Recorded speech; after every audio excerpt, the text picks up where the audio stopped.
Welcome, everyone, to the episode 2 Elbow Tight Podcast. This is your host, Travis and Jon. How you doing today, Jon? I'm doing good, man. How you doing? Not bad at all. See, now we have feedback in our headphones so we can see. Isn't that cool? It's definitely nice. So, quick things. Today's beer/beverage of choice is brought to you again from Jonathan. He brought a nice... What is this? This is Sweet Owl's Pacific Ale from Good Life Brewing Company. Ooh, that sounds pretty good. Yeah, I like it. It's not too hoppy. Yeah, absolutely. And it's just a pale ale, isn't it? Or Yeah, it's a pale ale. Keep cold. Thank you, Good Life. Good Life Brewing Company. Sweet A's Pacific Ale. 6% alcohol. Yeah, it's pretty good stuff. Oh, my God. We're getting drunk by the end of this. Is it A's? I always thought it was Owls. Is it Owls? You might be right. I mean, I'm the one that... Oh, it's Bend, Oregon, though. I'm the one that lost my glasses months ago. Oh, my God. Yeah, right. Yeah. At the Gracie seminar, right? Yeah. You know what? I don't think I ever actually talked to you about how'd you like the Gracie seminar? I loved the Gracie seminar. Was it? Yeah, did you like it? Absolutely. Turn the mic a little bit towards you. Yeah, there we go. Is that better? Yeah, perfect. You hear it? Yep. Yeah, so how'd you like that? Because that was the DAR seminar, wasn't it? Yeah, it was the DAR seminar. I probably was a little still too new to really grasp everything they were throwing out there, but it was good. It was the first time I'd been around a lot of different people. Yeah. I wanted to go to that, but I forgot. I don't know why I didn't. I think I was coaching CrossFit that weekend or something. But I figured whoever was going to go to it was going to be miles ahead of us when they absolutely came back. Not the case. The biggest thing I remember is how actually large they are. Those brothers are way bigger than they look like on just the internet. Yeah, I watch their YouTube videos and their Instagram videos and stuff like that. And you don't, like you said, you don't realize how large the Gracie brothers are, or a lot of them. Mm-hmm. Until they're standing next to human beings. Yeah, they're like 6'4", long, lanky. Yeah, so obviously jiu-jitsu for them is just way more of a natural thing. Well, granted, too, because, they've grown up in it. Literally, they're Gracies. But anyone that I see with long legs or arms, I'm like, you should probably start doing jiu-jitsu. Yeah, and one of them was wearing an ankle brace, so I thought that was cool because I was like, good, I know they can get injured as well. They're not invincible. Yeah, for sure. Yeah, so that was the DAR seminar. Do you still? Well, no, yeah, you use some of the stuff from it, right? Because I try to darce you every once in a while, and you're pretty quick to defend it, and I'm also pretty slow at it now. Yeah, I'm better at defending it than trying to get it, and I think the main thing I do is Henry gave a lot of advice there, and a lot of that stuck with me. Yeah. You guys were talking about how they were talking about mindset and how Henner, was it Henner that was? Yeah, it was Henner. Yeah, I was talking about I'll play on my back all day. I don't really care. Yeah, liked being on his back, liked to stall, liked to just grab and just try to prevent whatever someone was doing to him and just frustrate him. Yeah, just well, you thought you were going to get something. Yeah. So that's pretty cool. But yeah, this beer so far is fantastic. If you guys see it in the store, it's definitely a good one. I would like for us to have beers that are not as good as well. You know what I mean? Just though we're not always recommending what we like, because there might be people out there that don't like ales or don't like IPAs. So and so far I'm the only one bringing the beer, so I'm definitely grabbing what whoa. I like. I do have a Blue Moon Mango here if you want one. No, I'm good. You sure? They're if you haven't tried a Blue Moon Mango, Cody, if you're out there listening to this, that is your drink of choice, man. Let me tell you. So no, but what we want to talk about today is it's been a while since we have made an episode because we've been kind of busy with life and everything like that, and we're trying to get the podcast going a little bit more, but we work a lot. I'm just making excuses while we. Well, no, I mean we're busy. We all got kids, families, right? And everyone that we are trying to get on the podcast has families and kids and everything like that. Our jiu-jitsu practitioners with day jobs, you know what I mean? We're not up there yet to be able to get the guy that owns the gym and doesn't do anything besides walking to class every once in a while, so. But I'm definitely I think we still have quite a bit to talk about with about each other and just kind of what's been going on in our lives and in our school. Things have changed quite a bit in our school lately. We've been preparing people for an in-house throwdown, which was today, and then also the competition that's coming up is it Seattle? Yeah, and I think the in-house competition was really just to gear everyone up and get them used to, I guess, how competitions run before. Revolution is the one I think that they're preparing. Yeah, for. Revolution. I think it's in either in Tacoma or I think it's Tacoma. Is it Tacoma? Yeah. So we're kind of getting everything ready for that and getting the competition mindset, and kind of want to touch on that a little bit on what we've experienced so far. Just, once again, we're only white belts. We haven't competed besides like in class, and we've done like one competition spar, and it was kind of enough to understand a little bit of what we do and don't like about it. But things that we've been doing a lot lately are just getting points kind of mindset, I guess you could say. Yeah, and I think that's a different mindset from, I guess, my main struggle with it is just thinking, like, I think we talked about it briefly in the last podcast, but why did we get into jiu-jitsu? Yeah. And for me, it definitely wasn't competition. Yeah. That wasn't even a thought. Yeah, yeah. I know, we talk about it all the time. Like, I do this for self-defense. Right? Yeah. And I think personally, even though if you're for sport, that still can play into self-defense. Absolutely. Right? But I definitely think, like how the Gracies talk about just playing from your back and just relaxing and letting the guy wear themselves out is not conducive to competition. Absolutely not. Because, because so far, every time that we've done something in like a competitive environment in the gym, if I lay on my back, I'm getting yelled at to move, right? And Absolutely. I'm like, 3 seconds. 3 seconds. Keep moving, And which is kind of funny because I'm like, I don't want to move because I'm safe right now. Like, if I move, he's probably going to get my arm, and I'm not trying to have a broken arm right now. Then I'm thinking, I'm in my 40s. This guy's in his 20s. I need to hold him till he gets about to my energy level. Right? I got a broken shoulder. I just want to hug him and hold him and squeeze him until he gets a little whisper tired. Sweet nothings into his ears. Like, you're not going to get me. Yeah, pretty much. Absolutely. So it was cool also watching, like we said, we had the in-house throwdown today, and unfortunately John wasn't there because he had to participate in our day job today. Absolutely. But it was cool because watching Billy was pretty cool. Blue Belt Billy? Blue Belt Billy. Oh, yeah, nice. yeah. He was there. And it was cool because Billy, like we talked about on the last episode, is an older gentleman that still participates in our jiu-jitsu class, 2-3 times a week. In great shape in CrossFit. Great shape, incredible flexibility. And he unfortunately lost by points on both of his matches. And right when he's walking off the mat, he's like, "Youth won today, man." Billy normally plays from his back too. Yeah, that's why I like. And he was on his back both times. He was on his back. Yeah. Mm-hmm. And so he felt like, obviously being an older guy. I mean, you can attest to this. Not saying that you're old, right? I'm older, but I'm not. I'm about to be 30 this year, right? John's going to be 41. Yeah, you're going to be 41. Days. Yeah. And so you guys, like we talked about last time again, like you guys have to just play a little bit differently. But to see Billy, he actually was putting it on. Like, he was going for stuff, and Billy's guard retention, I just want to talk about it real quick, is phenomenal. Yeah. Like, it was, I'm like, bro, how are you getting your leg on the other side of the guy just to keep him, like, it was great, and it was cool because he's older. He's like, I keep saying, I'll stop saying that, Billy, sorry. But, and we plan on having Billy on once he comes back from a business trip too. So you guys pay close attention so we can get that episode out also, and you guys listen to it. But when he was talking and I was watching him, it was just, fluid. He was. Yeah, I like watching his game. He's like slow, methodical, waits for an opening, takes it. Yep. I'm like, yeah, absolutely. And it's cool because he knows what he's doing. Obviously, you can tell, as to where like us young guys are just plowing through as hard as possible just to get past. You know what I mean? So,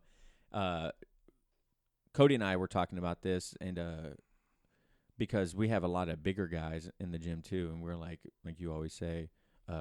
10 pounds or 10 years or whatever is basically a belt, right? I think it was Boyd's belt law that I had read, and it was 10 years or 20 pounds. You just consider it like a belt up. Yeah. Yeah, because watching Thor, like if Thor were to go against, a normal-sized human being, Thor is 6'3", 250. Just think of a Viking and that's Thor. Yeah. Literally why his name is Thor, right? But he's a massive man, right? And if he were to be rolling against a purple belt that was, I don't know, Charles's size. Right. 120 pounds. Yeah. You know, it would definitely play into a difference. And that was one thing that we noticed, too, during the kids' class, which is, honestly, the adults' class was cool, or the adults division was cool, but what was cooler is watching the kids. Yeah, I love watching the kids. Dude, let me tell you, these kids were after it, man. And I just want to give a shout-out to the refs that helped out today and whatnot. They did a phenomenal job. The second a kid's arm went straight, whether it was completely locked in or not, they stopped it, right? Which is cool because kids, one, don't understand, like, taking it easy sometimes. And then, two, once they get it, they get excited, right? And they're willing to rip it, you know? So it was cool to see. Do you remember the results for the kids? Because I didn't see that. Yeah, so Riley won the big kids, which was it was crazy watching that girl. Riley's a 13-year-old girl that is just been rolling with the adults for about a year. Yeah. And doing 2 or 3 times a day. Yeah, rolls with the kids and then rolls with the adults. But because of her age and her size, she did spar against the kids. And she was great. Nathan, George's kid, dude. That is 100% technique. That kid's technique. All of the adults that are doing jiu-jitsu are, like, taking notes about Yeah, Nathan, absolutely. Like, he's so smooth, too. He's so smooth, man. And he was going against bigger guys, unfortunately, because Nathan is a smaller kid. Well, smaller teenager, pretty much. Well, how old is Nathan now? 13, right? Yeah, he's about to be 13. So when I watch him roll, I'm like, I don't want to roll with him in 10 years. Mm-mm. No. You know what I mean? Like, stay away. It's like watching kids do CrossFit that are 10, 11 years old, and I'm like, you just clean and jerk 225. Yeah. Like, I do not want to see what your generation is like when you get to my age, right? And so watching such young, fluid athletes, practitioners at such a young age really is like, I can't wait to see what this is like if they stick with it, right? Hopefully kids stick with it when they get to 20, 21 years old, you know what I mean? Yeah. Because it was super, super cool to watch. But I think Nathan got third. I don't remember who got second. Riley got first, though. Cooper? Maybe it was Cooper. I don't know. But then I watched the Nathan Noah. A lot of you guys listening to this probably don't know who these kids are, but the owner of the gym of the school is Cody Smith.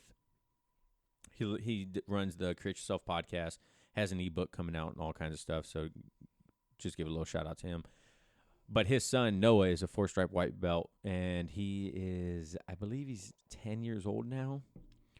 But the kid's a natural-born athlete just like his dad. And watching him, dude, he was giving Nathan a run for his money, man. That's good. Yeah, it was good. And I was like, oh, this is the match I've been waiting for all day. But it was cool. I like watching kids more because you get to see the future, right? Like this is where it's gonna go if these people stick with it and whatnot, you know. So and I really see the progress with the kids. Oh yeah. The biggest surprise was Tegan. You know who Tegan is? I don't think so. You know who Marisa is? Well, so Tegan is a small little princess girl that you would never know in a million years was doing jiu-jitsu, and she won it. She won it all today, like by points. She held people down. And Tegan, I think Tegan's 5 or 6 years old, and she was using legitimate technique. Nice, like wide airplane base and mount, like getting her hooks in, letting them roll so she could take their backs and stuff like that. And it was pretty cool to watch. So the kids definitely were a little bit more entertaining than the adults. Watching now, I understand like why people have those memes on like Instagram and Facebook about like white belts sparring, because JP and Thor looked like they were lions in the wild, right? Mawing at each other, dude, like just going at it, 100%. Going at it. Yeah, absolutely. And so I was like, oh man. And then they would like lock up, and it's like two rams locking horns. I was just dying laughing. It was pretty funny to watch because like, oh man, this is why we get this reputation, because everything everything they say is 100% true. So, I hope somebody recorded some of it and posted. yeah, I think there's some stuff on the internet going around right now. I'm pretty sure Pack Northwest, I think is our Instagram page, has some videos and whatnot on the stories, and then hashtags. That's the great thing about hashtags on social media is you can follow a hashtag and see everything that gets posted to it. If you say so. I mean, I guess I have an Instagram. I just don't know the password. You pop up on mine. I'm not I don't know I'm not where gonna that came follow from. John. I think my wife set that up for me. Yeah. What's funny is Katie when we got our new rash guard the other day, and John took a pretty cool photo of us. By the way, if you guys don't use portrait mode on your iPhones, you are messing up. Yep. We took some legitimate photos with portrait. Yeah, they look professional. I showed Lauderdale, quick side note, I showed Lauderdale portrait mode, and she's like, how did you do that? I'm like, portrait mode, baby. Let me show you. You know how to airdrop? Yeah, right. But what's funny, Katie, man, I love Katie. She's so funny. She sent me like a screenshot of her Facebook post of our photos, and I was like, why didn't John just send me the like John airdropped me the photos? Why am I getting like a Facebook photo of our pictures? So that's funny. But how does Katie feel about you lately? Been doing jiu-jitsu and whatnot? I think she's been good with it lately. You know, she wanted me to get back into the CrossFit. Yeah, that's right. You got it back in the CrossFit. I keep forgetting. So that'll be interesting. I've only done that 1 week. CrossFit right before jiu-jitsu class is interesting because you're pretty tired by the time jiu-jitsu class starts. So we'll see how that goes. Yeah, that's why a lot of us kind of like stop doing it. To tell you the truth, is like because one's gonna be you have to lack in one to make up for in the other, right? Right. You can't go all out in your CrossFit class and then literally still be sweating, put your gi on, and think you're going to go all out in our jiu-jitsu class, especially with our warm-ups. You know? Absolutely. So you'll feel it. You'll feel it if any real exercise, strenuous activity before jiu-jitsu is going to play into it. I think there should just be an unspoken rule that if you do CrossFit right before the class, hopefully you partner up with someone that also just did the CrossFit in the class. Or someone twice your age. Yeah, whatever works. Except for Billy, because Billy was still rocky. Yeah. No, and John, how you been liking the CrossFit back getting it? We shall see. Yeah. You've done, what, like 2-3 workouts? Yeah, and I'm going a lot lighter. I used to try to keep up and do whatever the RX workout was. We talk about like training and programming in our CrossFit gym, right? And how back in the day, and I can't speak to how jiu-jitsu was back in the day, but back in the day with CrossFit, it was if you're not completely dead by the end of the workout, you didn't do it right. Like every day was completely destroy yourself, right? And that's how, unfortunately, a lot of people get injured, and it just wasn't right for longevity. So now we're trying to go with a more health conscious programming, I guess you could say, and be more what's the word I'm thinking of? Like conducive with life, right? Like like we don't have to do 300 thrusters twice a week. Yeah, and it used to be if you were injured, come in and work out through the injury, and just keep going. I think it was a lot tougher back in the day. Right. And I would still say people with injuries should still exercise, but we definitely are a whole lot better finding some other way to do it around absolutely. The injury Yeah. now. Our knowledge of basic fitness, well, not basic fitness. We all have an understanding of pretty much what basic fitness is. But our understanding about, how we should help people is getting better, right? And so, unfortunately, one thing that happens is our workouts don't get sexy. People like sexy workouts. They like seeing the 30-minute EMOMs of, 5 thrusters. I like to see the 10-minute ones. Yeah, no, those are the worst for me. No, those are my absolute favorite. Those are the worst, man, because that means you have to push. You know what I mean? But so we're trying to get like a smarter programming in the gym to help out with people. So it depends on like what day you go to CrossFit and what day, if it's conducive with a day of jiu-jitsu. Depends on what the program of the day. You might not be as tired going to jiu-jitsu, but you definitely are going to feel it. Oh, for sure. And I mean, honestly, you got to think, like, do you want to spend 5 or 6 days a week at the gym, Right. doing CrossFit Right. and jiu-jitsu on separate days, or just knock them all out in the same day? Yeah, that's John's mindset. Like, I'm just gonna do it all in one day. I'm just gonna get it. I think that's the best way for me. Yeah, no, it's cool. I used to do way more CrossFit and strength training and whatnot, but ever since I got out of the Navy, excuse me, having a real job kind of takes priority, you know, like, and having a girl or a fiance, I didn't say girlfriend, having a fiance with, you know, a child and dog, a house, other responsibilities, I really can't make it to the gym as much as I used to. So my dad bod got a little good, but now with, you know, macros and whatnot, I'm getting back down, which in turn has helped out my jiu-jitsu quite a bit too.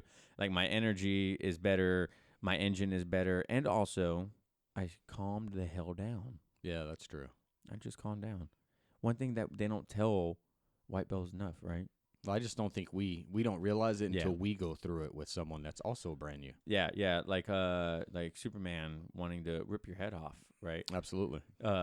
It was funny because after one of his matches day, the other person was like, I don't know why he's going so hard. I was like, that's just how he rolls, man. You have some of those. You do have some of those, right? Like, some people are going to be a little bit harder than the other. Cody and I talk about it. Like, there's sometimes when you're like, man, I'm just not in the mood to spar that hard or whatever, you know. But you sent me that photo the other day. What did the shirt say? I don't remember which one you're talking about. What do you mean you don't remember which one I'm talking about? You talking about the roll light one? Yeah, the roll light one. Yeah, that was a good one. Yeah, that was pretty good. Mm-hmm. But the last thing you want to do, obviously, is like roll too hard to where you hurt someone. That's like my biggest fear. You know, even friends and whatnot. But that's why they invented the tap. Right? Yeah, I'm still on the fence on the rolling too hard. I don't know if there's such a thing, since you can always tap out and stop it. Yeah, but I mean, we go back and forth about this a little bit. Like, if I would say, know who you're rolling with. For sure. Right? Like, if you know the other person doesn't mind getting after it, then get after it with them. But if they're newer, then, you know, I'm not going to go 100% on someone that it's their first class. Absolutely not. Right. Like, I'm going to go 100% defending myself, because I know they're going to be using a lot of energy. I'm actually just going to lay on my back. I'm just going to defend, actually. Yeah, you know, because the person that's brand new, and the Gracies talk about this, and that's why they do what they do now, right? Is because they don't want the person that's their first day go to open mat after the class and then just get completely destroyed by everyone in the class, and then they're done. They're done. Like, they don't want to do that. No one wants to get completely just tapped nonstop for 30, 45 minutes. I mean, I don't mind. Right. I don't mind, right? But that's because I've been doing it for a year now. So if I get tapped, I'm like, dang it, man. What did I do wrong? You know, playing it back in my head and whatnot. So, yeah, and I think my whole mindset even changed on that, because the first few months I was like, man, I don't want to tap because it felt like such a loss. Now I'm like, I'll tap as often as I need to. Like, and plus I want to experiment and I want to try some things. Mm-hmm. And I know that when I do that, it leaves me exposed and I could get caught, and that's just the way it is. Yeah. Yeah. So what's your mindset when you're sparring then? Since because when day one is completely different than year one. Right. You know what I mean? So like, how has your mindset changed from the beginning to now? Well, I think when we first started it and we were rolling, I was just attacking and just trying to grab onto them and trying to do something. And I was always trying to maintain top position. And I think I was just all over the place. And those first few months, I think I tapped a lot off just pressure. Yeah. Like, huge. Somebody would get on top of me and it was extremely claustrophobic. And I would tap and I would tap. And then I remember I was like, this is ridiculous. I think I went home and I Googled it. Like, am I the only one that's doing this? And then I was like, "What are you googling? Like, how not to cry after jiu-jitsu class?" I think it was what's his name, Chewy, that has a thing on. I like Chewy. Yeah, so I watched one where he specifically talks about that. Yeah, and it was like, look around and you'll see no one else tapping off pressure. So just think about that. So I put it in my head, like, I am not tapping off pressure anymore. Just not gonna happen. I don't care how bad it gets. Yeah, and I'll go months and I don't feel that kind of pressure. I will say, like, I think as people get better. Like, I'll use Thor for an example. He's gotten a lot better. When we first would roll with him, you wouldn't feel his pressure. Right. Now you roll with him and you can feel his pressure. Oh, yeah. And, Will said that today. Like Phil, I rolled with Phil, I think a week or so no. ago, and he put so much pressure on me. I was getting that claustrophobic feeling again. Yeah. And I was like, my mindset's different rolling now. Now I'm just aware of how I feel, what's going on. I'm much calmer. I actually try to conserve a lot of my energy. Yeah. And I will play off my back, and I will wait for an opening. I'll try to get me a wrist lock or something. Yeah, those dirty wrist locks.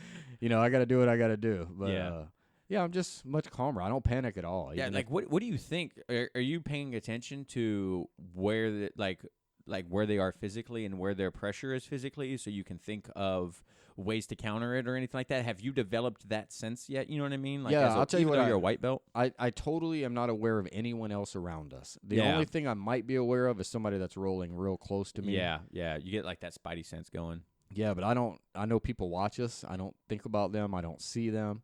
And you're right. I feel pressure. Like I think I told you, remember Neon Belly used to be just like the worst. Yeah. Now I'm like, it's not that bad. Right.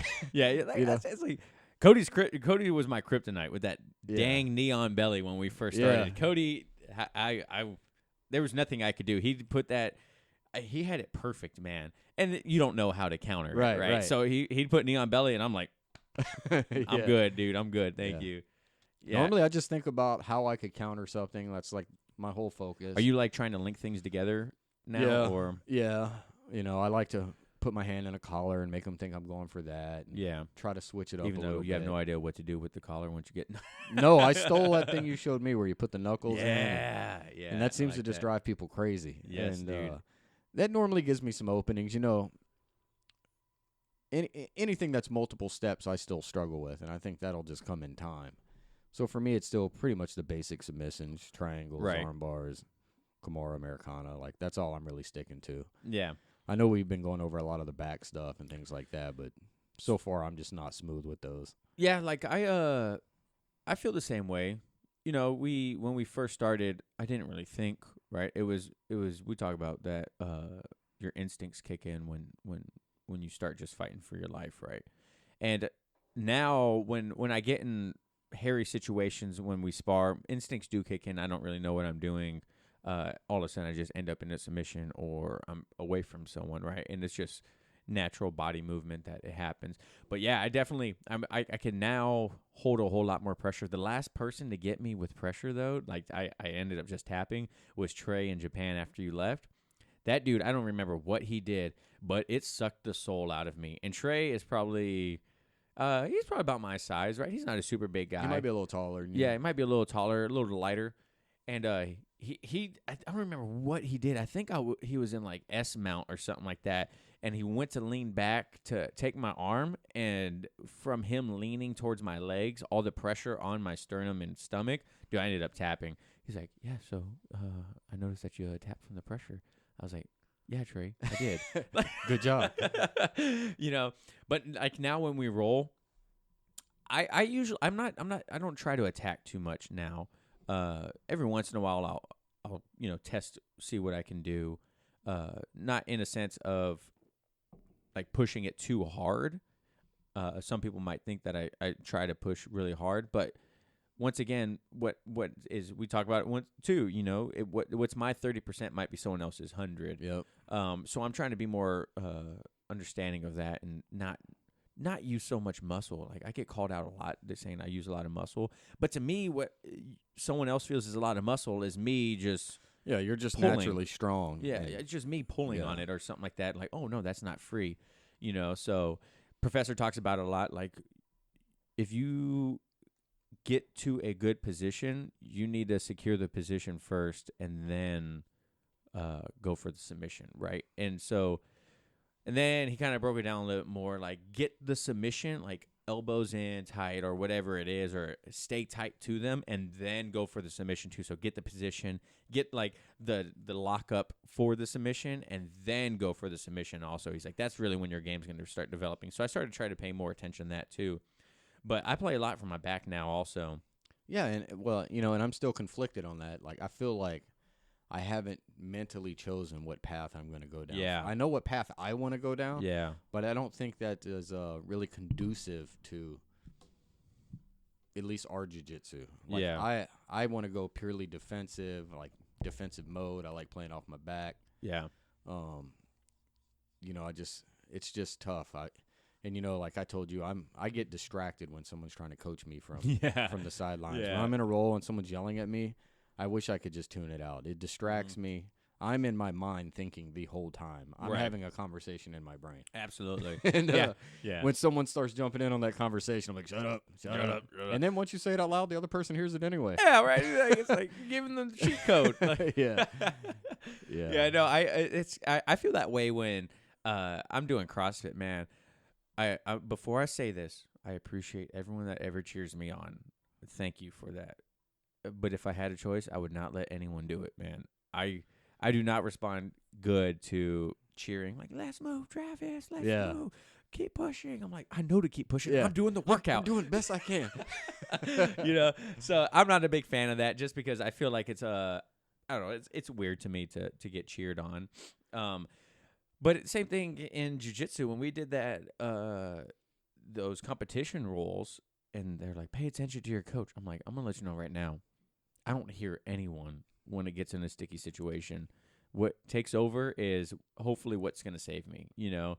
And I think to tell you the truth, that's going to change the more experience we get, because you won't have those moments of where instinct had to take over. You know what I mean? Yeah. Like, it's more of, okay, I don't see the picture being in this bubble, so maybe I should hear outside of my bubble. Yeah, you're right. They see it. They're like, oh, why isn't he just grabbing it? Yeah, right. It's like just move your leg, and you're like, what do you mean move my leg? Yeah. Which way? Yeah, exactly, right. Yeah. So I think once we get more experienced and we get that understanding of we're in a safe position, maybe if we do have a coach in the situation, right? Maybe we should listen to what someone else is saying and see. Or wait until we see what the opponent's coach is saying, and then try to counter whatever they're trying to do. You know what I mean? Well, I think what I think has helped me the most is those videos we recorded of ourselves rolling in Japan. Yeah. They're on YouTube too. When I get to watch myself, like rewatch it, that's where I see how horrible I am. Like, I think when Katie came and she videotaped me. Yeah, we were like 3-4 months into jiu-jitsu. Yeah, and I watched that video, and I was like, God, I'm just laying on my back, letting him do whatever he wants. Like, I felt like I was in it, but watching the video, I'm absolutely not. Yeah. And I was like, that's it. I'm no longer just laying on my back in these positions. I'll get on a side or a shoulder or something, but it's not going to be on my back. Right, and now you just lay on your back Absolutely again. Not. I lay on my back, man. People are like, you should never be flat on your back. I don't know. I'm pretty comfortable there. Like, I feel like my lockdown position right now on my back is pretty legit. Yeah. Knock on wood. And every time they tell me that, I just think back to that. Henner said he does it on his back. He's fine on his back. I'm fine on my back. He's a Gracie black belt. You know what I mean? You know what I mean? Like, he wants to play from back. I'm gonna play from my back. Yeah. And then I'm end up getting tapped because I'm on my back. I'm like, okay, maybe I won't play from my back. Yeah. And I think it was cool too. What he said is, if you get the chance to like drill with a partner or something like that. Remember that exercise he has where you're all right. So sorry guys. Our stuff stopped recording, so we're gonna get back to where we're at. John, you were talking about tapping each other in the head. Yeah, they were talking about if you wanna like incorporate a little bit of self defense into your jiu-jitsu, or like a little bit of practice, is try hitting your partner in the head, and they in turn try to keep your hands away from hitting them in the head. Right. Yeah, so we talk about the T-Rex arms, right? Yeah. Like Blaine talks about it, the Gracies talk about it, like keeping your elbows in tight and then holding the back of their head and then keeping them in tight so they can't tap you in the head. Yeah. I would love to do that. I kind of think instead of a competition class, we should have like a self-defense class. Yeah. Like we have a normal jiu-jitsu class, and then we have a self-defense, like a purely self-defense class, where you kind of, I guess you could say, tap each other in the face or whatever it is, or is more self-defense. Yeah, try to keep distance, right? Like instead of bringing them in, keeping them away. Yeah. Right. Because when we had Al, the first guy that we had our seminar with for our gym or our school, he was like pure, like a lot of it was all self-defense. I think the whole thing was self-defense. Yeah. And I was thinking, why am I doing all this stuff? Like I came to learn jiu-jitsu. Yeah. I need to learn how to do triangles. Okay. I need to learn how to do arm bars. I don't even know that one go-go plata stuff, whatever that is. Yeah. Like I need to learn this stuff. And now I look back, I'm like, I need to learn more self-defense stuff. Oh, speaking of which, one thing that I noticed today too is a lot of people even though we know like all this fancy stuff, and this is not bashing our school or anything like that, but we're telling people, coaching them from the side, like elbow escape, and a lot of people don't know elbow escape, man, and or switch your hips or whatnot. And I'm like, dang, man, maybe we should like just during open mat work with a lot of people to do that. Even if we don't do it in class, we should. Oh yeah, right. I mean, we can't, but we got told if you're a white belt, you better not be coaching people, But I think that's okay, like showing them stuff, but not. I think he meant more towards in class, like don't coach in class. Like if you're a white belt, don't try to help out with technique because you're still learning the technique.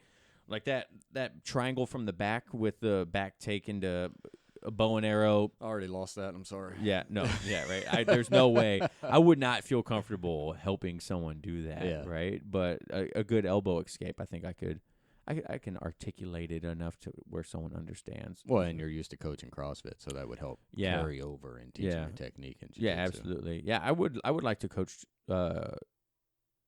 or teach jiu-jitsu one day, just because my coaching background and whatnot would be kind of cool to see what if it translates over into jiu-jitsu.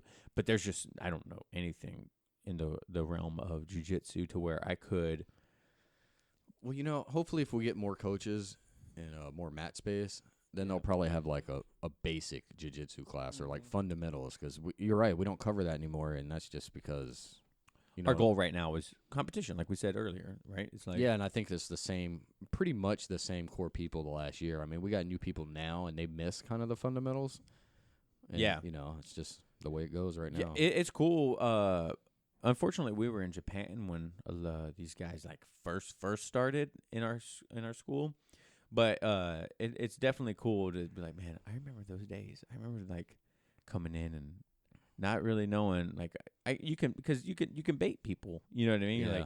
Like oh, I bet you he doesn't know this. I got him, you know what I mean? So, but I remember that. There's videos of me getting scissor sweep by George effortlessly because I'm just in his guard pushing forward. Yeah. He releases his guard and I don't even realize what's going on. Next thing you know, I'm on my back. I'm like, how does he do that? Magic. Yeah, right. PFM. But now that we've done it for a little bit, now I'm like, oh. Man, that's super easy. Like, wow.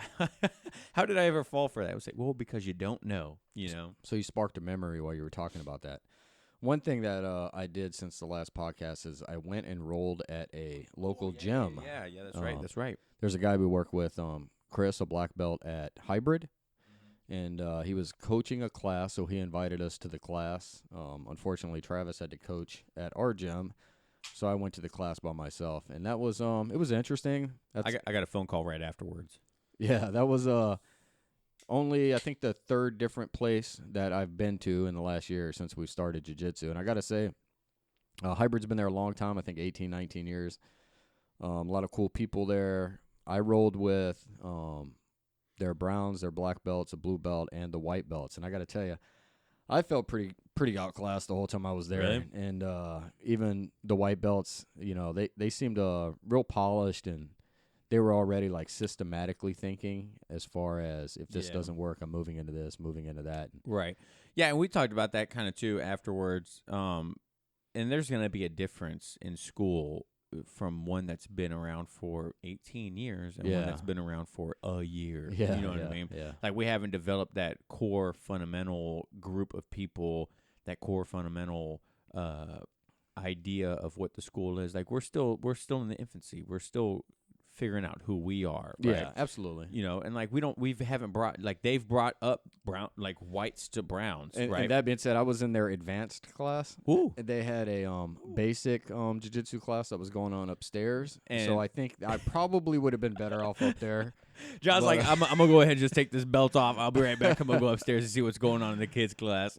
Yeah. And, the other thing that was interesting is when you go to a new gym, they don't know you. So they don't know what injuries I have or what I've medically went through in the last year. Right. So a stroke. So it's like you got to be a little careful when you show up somewhere. They don't really know what you can take. So right. Yeah, and they don't know what you know either, right? Right. So like they didn't know you don't know footlocks, and every time Jon put a foot in a hip. He was getting tapped by a foot lock. Yeah, and for me, that's a big part of my game right now. I use my feet a lot. I put it in people's hips and try to push them off. And I was like, well, get away from me. Every time I put my foot up there, here I am getting foot locked. So yeah. I can assure you, the next time I got back to our school, I talked to our George, one of our coaches, and I was like, can you show me how to get out of a foot lock or prevent it from happening? Yeah. So he was gracious enough to help me out after class. So next time that happens, I know how to respond. But, Right. Yeah. I when I was in Japan, there was a couple of classes where it was just Trey and I, and one of the classes was like, I want to learn to heel hook. He's like, how about you learn to straight foot lock? I was like, yeah, even better. Yeah. And he's like, I'm not gonna lie to you, man. I'm not super good with straight foot locks, but I'll teach you what I know. And so now I know how to lightly, like I'm going to use the word lightly, pretty heavy there, defend a foot lock. But at the end of the day, if a dude knows what he's doing to put a foot lock on, I'm probably going to get caught with a foot lock. I think we've touched it one time. And I think it was when Professor Ivan, was it Professor Ivan when he was here? We went over the foot locks once? Maybe. I don't think so. I remember in class we've touched it maybe one time. I know the first real time I had foot locks put on me was in Japan. Was it Japan? I dislocated those toes. Oh my God, that dude. So this guy was like a no gi guy, and he put a gi on, and all of a sudden he's going inverted on Jon. Just straight attacking ankles and legs and knee bars and I dislocated heel hooks a toe. and And the dude was like a white belt in gi. I don't know what he was, if he was actually a white belt, but this guy had some moves on him. Yeah. And afterwards, Jon like walks toward me. He's like, "Dude, I don't even know what the hell just happened." Next, he's all of a sudden he's grabbing my legs and I'm tapping. I was like, I'm tapping every time he grabs his ankles because I do not know how to get out of whatever he's doing to my ankles. Yeah, I was laughing pretty good. That was pretty funny. I was like, bro. All you got to do is just straight the foot, like flex the foot. He can't bend it. He's like, no, man. He's like, he grabbed my leg and it was already over with. Yeah. Like, okay, yeah, I could understand that. That I would love like Nate has been doing a little bit of foot locks on people and whatnot just to get more familiar with them. Yeah, he's got me in a couple. Yeah. I think he's only supposed to do it on like 4 stripes and other blue belts. But I would love to learn foot locks and whatnot, especially because like a lot of I enjoy no-gi quite a bit right now. Also, I think if we had more no-gi, I'd probably start going to more no-gi classes.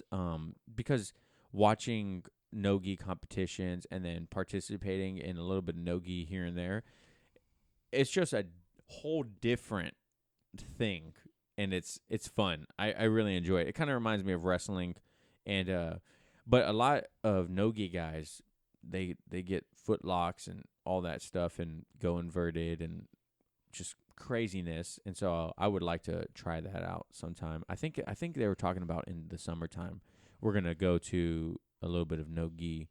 Well, I know every time I've been wearing a gi and I'm going against somebody that's not wearing a gi, I feel like I'm at a disadvantage. Yeah, like we talked about last time. Yeah. The bear that mauled you to death in the middle. Well, just like I don't have anything to grab, yet they're grabbing the gi. Yeah, right. So I don't know. I think that might be etiquette. Like if someone's in a gi and you're not in a gi, I don't think you're supposed to grab their gi. I was like, well, I don't have anything to grab onto. This is weird. I also think, Jon, you could have took your gi off as well. Like yeah.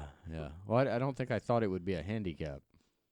Having a gi on against someone no gi. Yeah. How do you not think that's gonna be? It didn't cross my mind. Yeah, until afterwards, and I was like, that didn't work out too well. I mean, if you knew how to use your gi as a weapon, I can understand how you wouldn't think of that. But if I start sparring with someone and they do not have a gi on, you best believe I'm taking at least my gi top off. You know what I mean?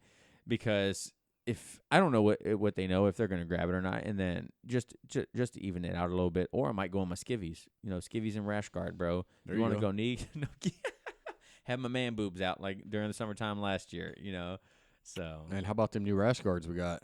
Yeah. Those nice black label ones. Yeah, it's a black label. Thank you, Christian, Yeah. if you ever listen to this.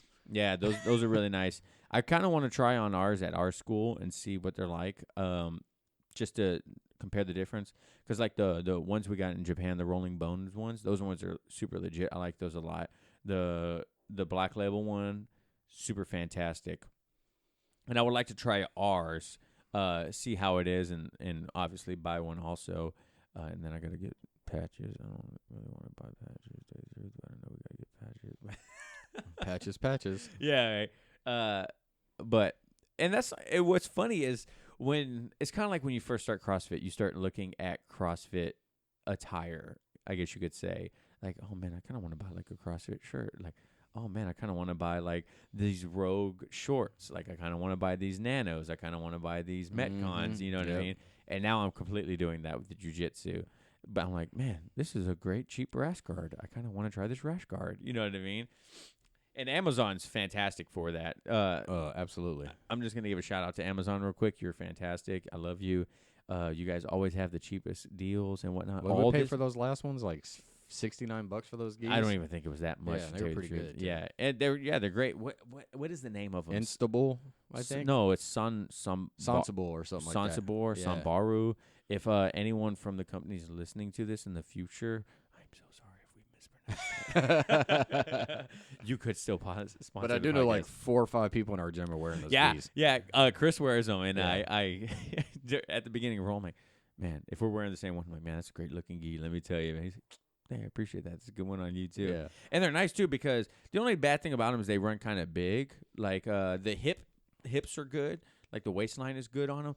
But I feel like there's just so much room. Well, they don't fit like normal gis either. They don't. No, they don't.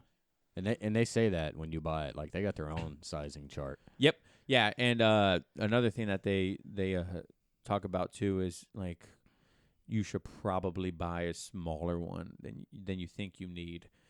And I got an 8'2", excuse me, and I'm 5'8", 6 foot on Tinder, 185 pounds, and I got an A2, and it was too big. I got the A1. Yeah, I should have got the A1, and we're pretty similar built. You know what I mean? I got a couple more pounds on you, but you got about 10 pounds more. That's about it. Listen, man, you ain't gotta shout it out like that, all right?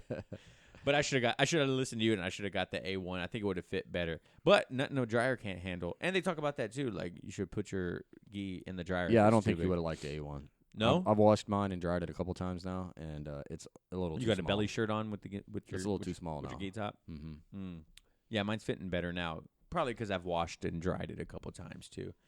But the new gis that we have at the gym, those things are so nice.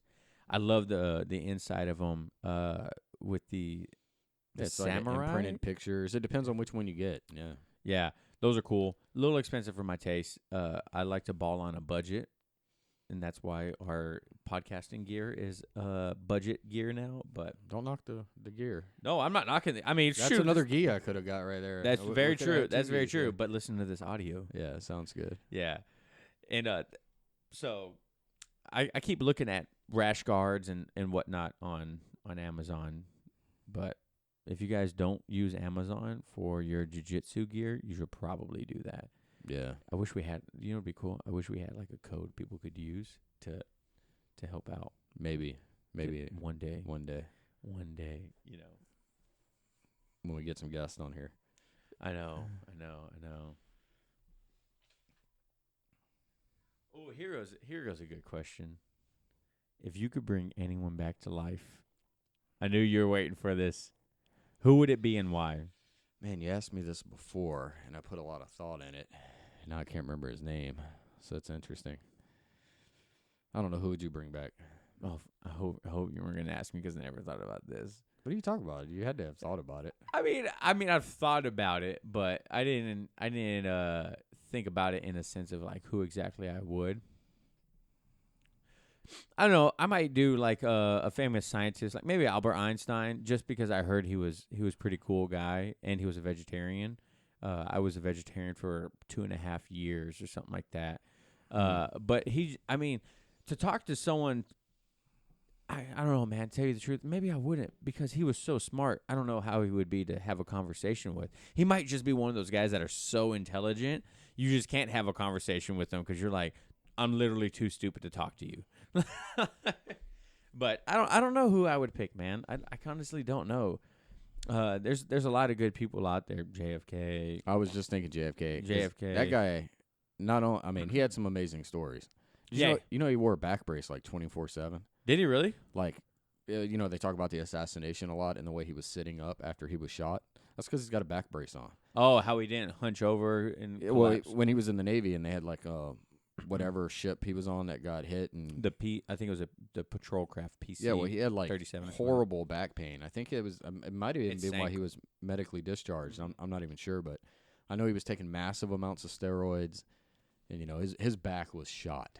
And I was just like, man, I think he would be an interesting guy because I mean that's a lot to have to live with that. Yeah, absolutely. Like, yeah, and then the job he had. I mean, that would be really interesting. Yeah, I would probably say JFK.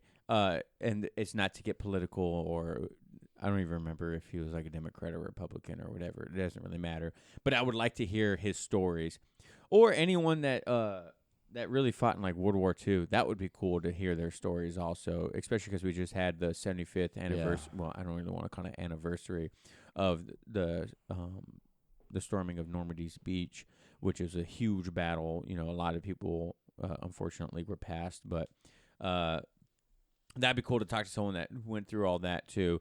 But yeah, that was some crazy stuff. Yeah, you got to answer the question. Who would you bring back, man? Well, I was gonna say JFK, but then you said it, and we talked about it, and I can't remember the guy's name right now. What did he do? Well, he was a prisoner in one of the Nazi camps, and I just read his book.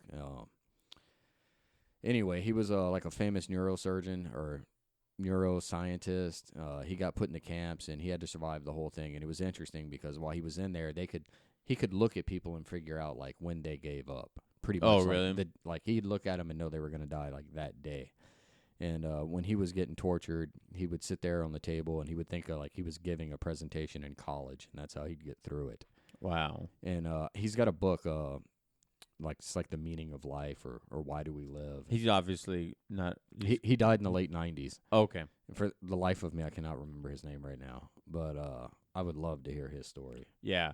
Anyone that's like World War II is like a huge thing, right? And anyone that's gone through, either a concentration camp or actually fought in the war, I think would have crazy stories to tell. You know what I mean? Yeah. Not like crazy stories that like in a bad way, but like I would love to hear their experiences and how time has changed since then. You know what I mean? Like because technology nowadays. I talk about this every once in a while. Viktor Frankl. That's Victor his name. Frankl. That's his name. Yes, Google Viktor him. Frankl. Google him. You know what stuck with me the most out of his book is he talks about like so he was married and he had kids, and they would see the soldiers come into their neighborhood basically and take their neighbors, and because he was famous, you know, and like he was the world's leading brain guy at the time, he was like, well, they're not going to come for us. They're not going to come for us. And every day they would watch him take another family down their street until they knocked on his door, you know, and they took his family. That's crazy. And his wife died in the camps. His kids died in the camps. And he was just talking all about it in there. And I was like, man, insane. Yeah, Viktor Frankl. That's it. Viktor Frankl. What was the book called again? It's like The Meaning of Life or Why Do We Live? And basically he founded some type of science. I can't remember the name of it, but basically people need a reason to live. Absolutely, and, yeah. That's what he would figure out while he was in there. So he just started analyzing people while he was in there. So it was really interesting. The reason I live is for Brazilian Jiu-Jitsu. Yeah, okay. Yeah. Even though I'm not that good at it yet. You know what I mean? So you know what? We're going to go ahead and end it there. That is pretty good conversation to end it on. Next episode, I promise, is going to be us interviewing someone else besides John and I rambling, especially now because we have such a fantastic setup. I'm like super amped up to use this. Yeah, and we need a little practice before we bring somebody in here. Yeah, absolutely. I think we're doing pretty good. Yeah. You know, if you guys don't think we're doing pretty good, please leave us a comment on our social media that we don't have, so we won't. Yeah, hear I was your wondering. feedback. I was like, let's hear this. All Leave right. us a review. Find Travis's Instagram account. Yeah, right. Like, shoot me a DM on my Instagram account. You know, absolutely. But we're gonna have some people come on board. First, like we talked about last time, first people are going to be in local community, and hopefully we can build from there and whatnot. So, because there's always someone out there that has connections, or, you know, people love talking about jiu-jitsu, and people love talking about fitness and how it impacts their life. And, yeah, everything that it comes with it. So, thank you guys so much for hanging out. See you guys next time on the Elbows Tight podcast. It's been real. It's been fun, but it ain't been real fun. Thank you guys. All right, later.